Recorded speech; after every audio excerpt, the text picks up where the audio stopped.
In this video, we will be replacing the air filter in this 2019 Jeep Compass. Through the driver's side door, we can pop the hood, and after releasing our secondary safety latch, we can gain access to the engine bay. And taking a look inside the engine bay, we want to focus on the passenger side portion of the engine. Specifically, we are looking for the air filter housing assembly.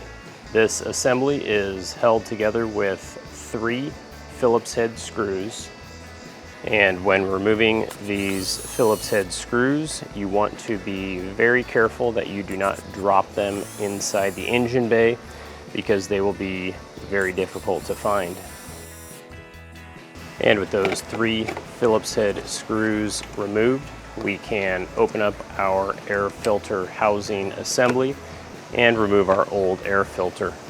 And I always like to double check my new part with my old part just to make sure they look the same. These are looking pretty good. And we can install our new filter in that air filter housing assembly, making sure to get the edges seated fully.